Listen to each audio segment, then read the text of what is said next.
Welcome to Kyle Anthony's UFC Betting Show. I am Kyle Anthony, and welcome to the podcast. Welcome to the prediction show for UFC on ESPN.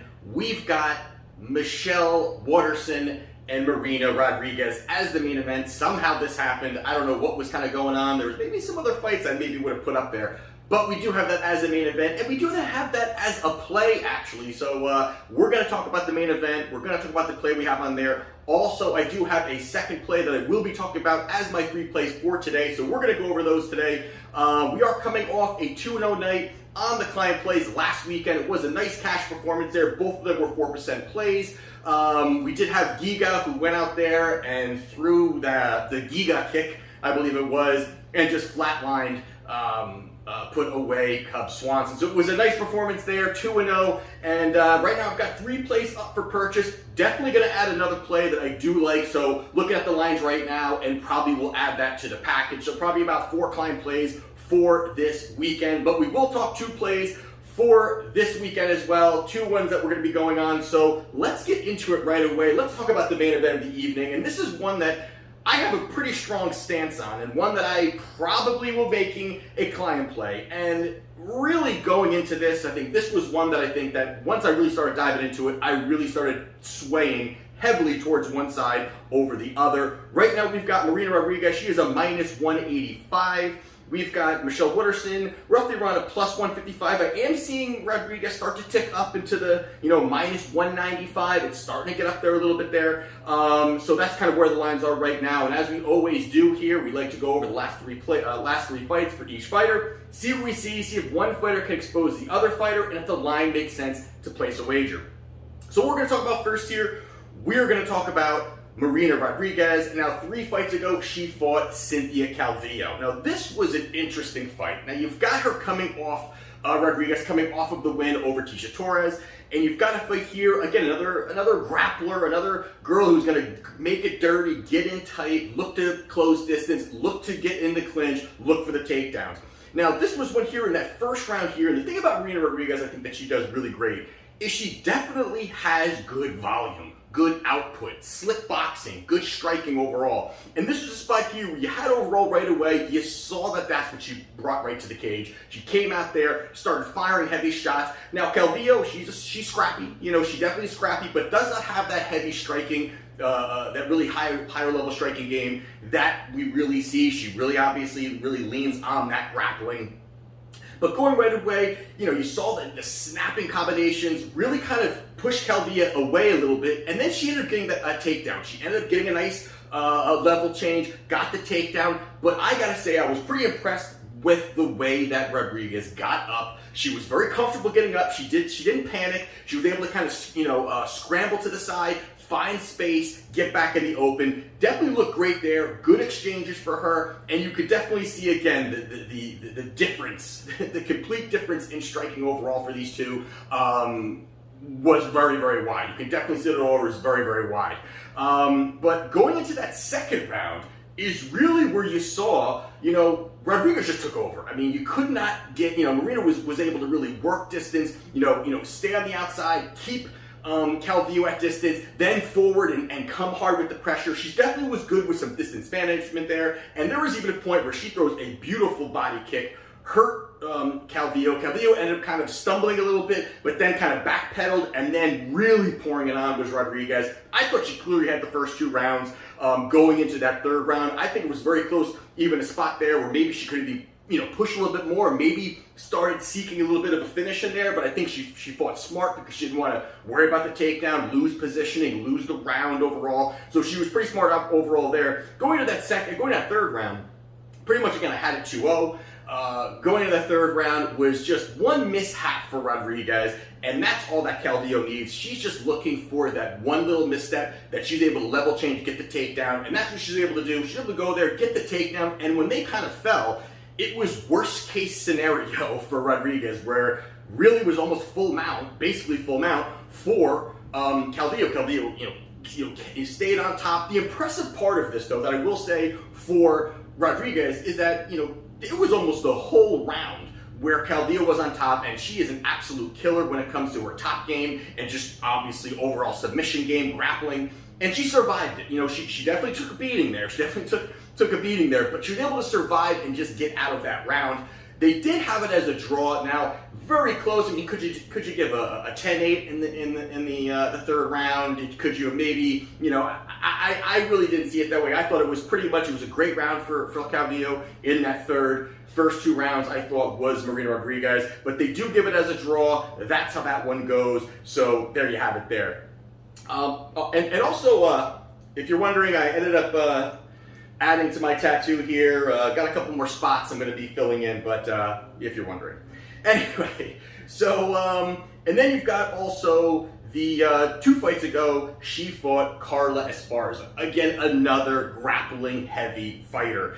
And this was a spot here where, Rodriguez is not a strength kind of fighter. She's just quick, stays on the outside, nice combinations, and that's what she tried to do here against Carla. But Carla is just, she just is pretty much a one-trick pony. And she's able to go in there, utilize that wrestling. She's got that heavy wrestling background, and she utilizes that, has the strength, good top game, able to kind of control, and again, very similar to Calvillo.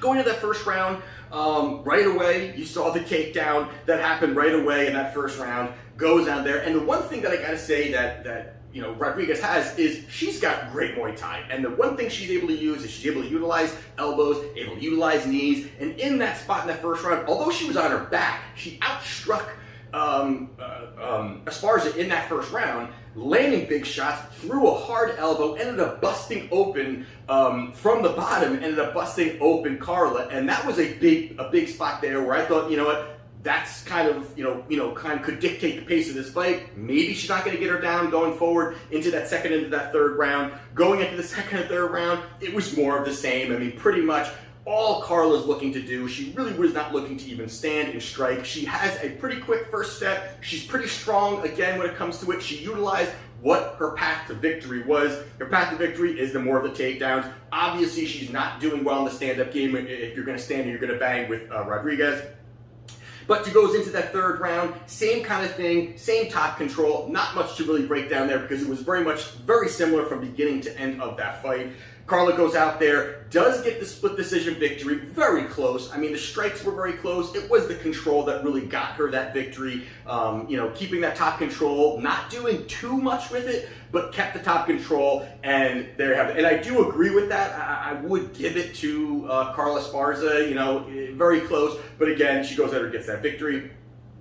And then most recently, she fought Amanda Ribas, and against her here, this is another grappler against Marina Rodriguez, and this was one here where in the first round, another quick takedown. Now, we're starting to see,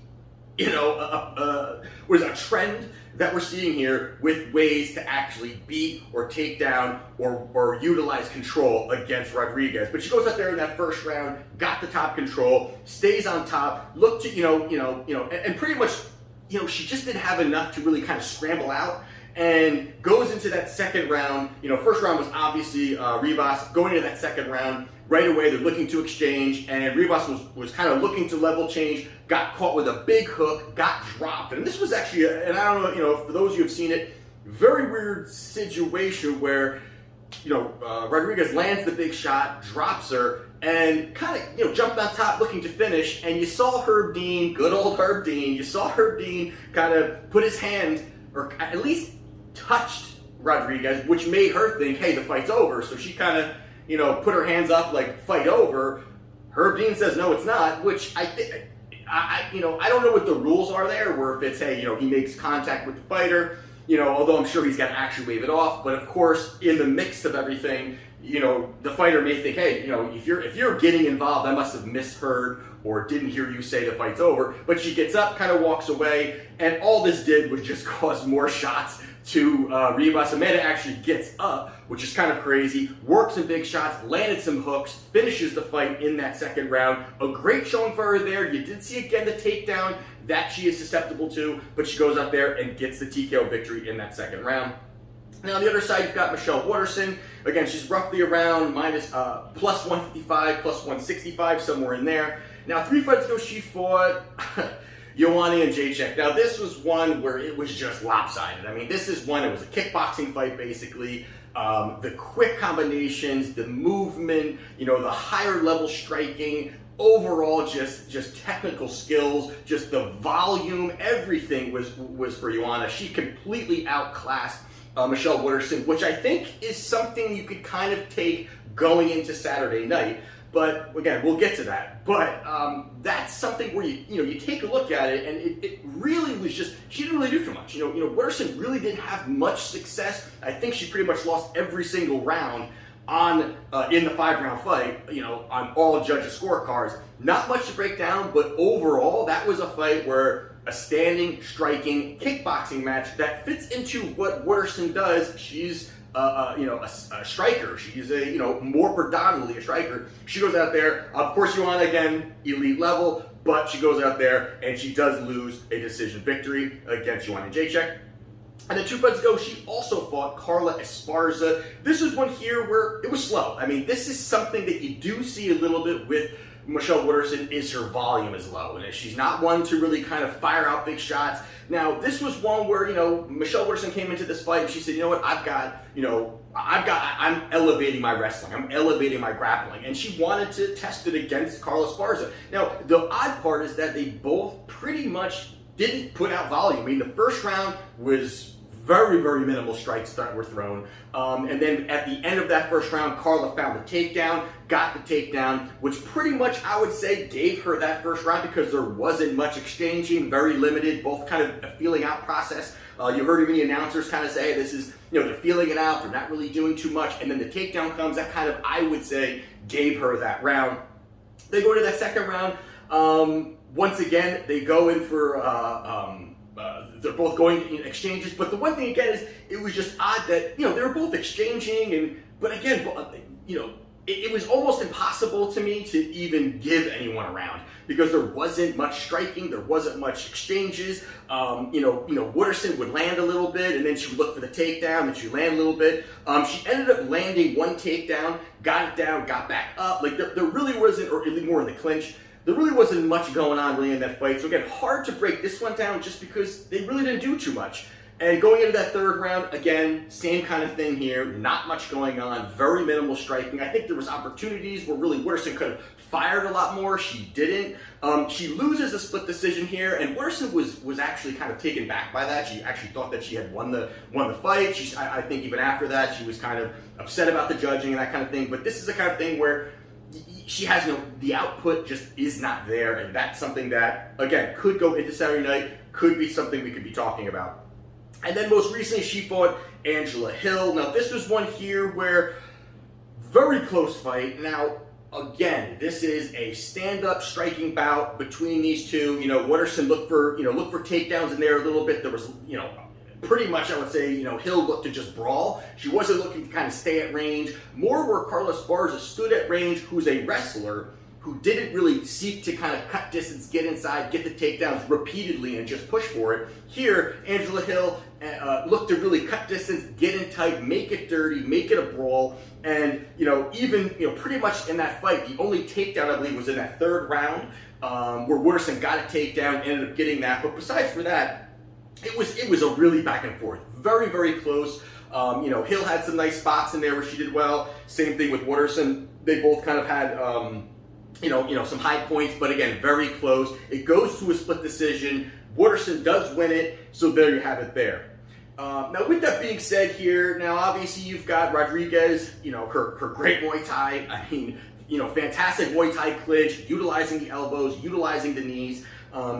Great rangy striker, and that's something that I think that, she has good reach on some of her opponents. She's had some nice reach advantages, but she utilizes it extremely, extremely well. And also her distance management and kind of the way her footwork. She's pretty light-footed, moving around the cage, firing out big combinations, and when she needs to, she pushes forward. She'll look to throw, five strikes in a row, 4 strikes in a row, pushing forward, and she mixes it up. And the thing that I like about her offense a lot is the fact that she doesn't just headhunt or doesn't just look for one body part. She's very good at mixing it up. Throwing, body strikes, head strikes, leg kicks, really mixing it up. And I think that is where she really shines when she's in a stand-up bout, when she's striking. And again, slick combinations, slick boxing. I really like the way that she, her quick developing combinations, very, very tough when she is standing, very, very tough.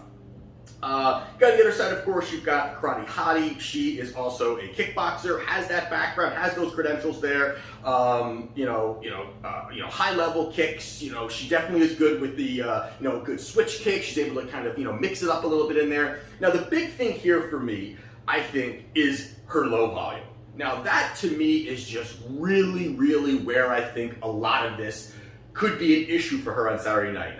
Now, if she's going to look to kind of really take over the fight, take it over, she's going to have to really kind of outpace Marina. And I think that Rodriguez is on the side where she's got the pressure, she's got the volume. Those are the things that I think really, if it's a standing striking bout between these two, that's where I think Marina will have a heavy advantage over Waterson because of the volume itself is going to be a big difference in this fight. Now you talk about the other side of it where, Rodriguez against grapplers. Now, could that be something where Waterson looks at and she's, has talked up her takedown ability, she's talked up her wrestling ability. You've seen her in certain fights where she's able to kind of get some takedowns, but then you kind of see her kind of lack a little bit. But the one thing that's for sure that Rodriguez has to be elevating that in some way.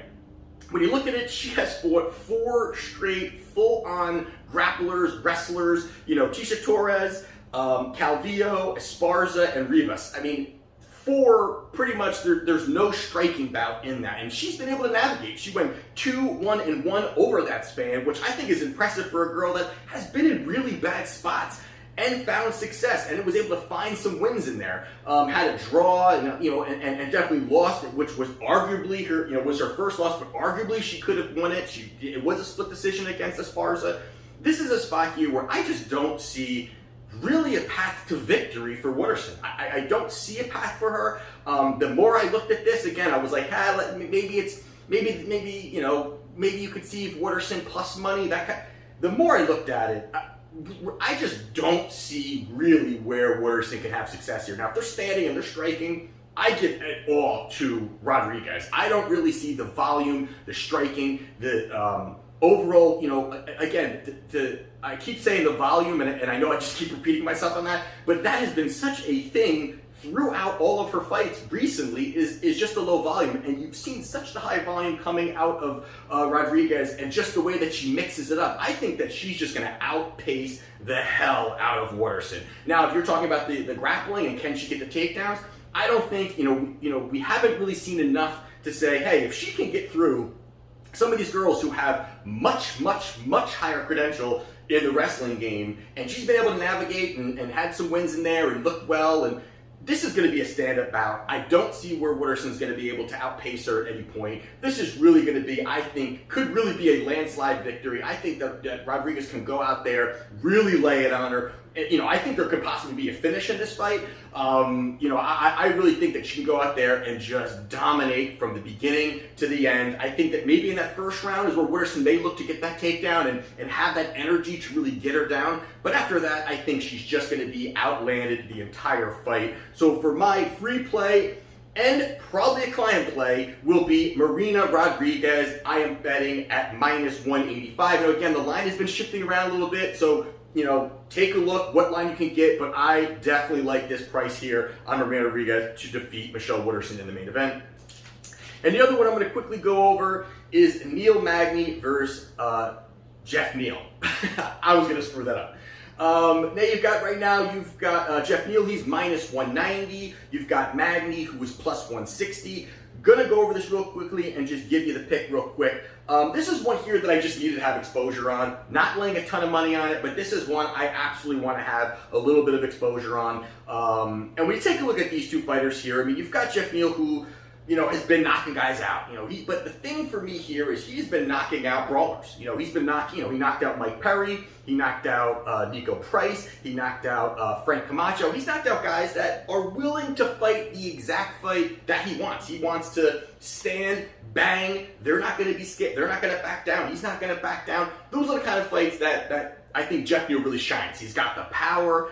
And my last 5% play of last year of 2020 was my 5% play was on Wonder Boy to defeat Jeff Neal, and he went out there and just put on a striking clinic. I mean, Jeff Neal looked like he was lost out there, and obviously, Wonder Boy and his striking and his movement have been a puzzle for many people. Not saying that Neil Magny is anywhere in that, but there's a path to victory here for Neil Magny.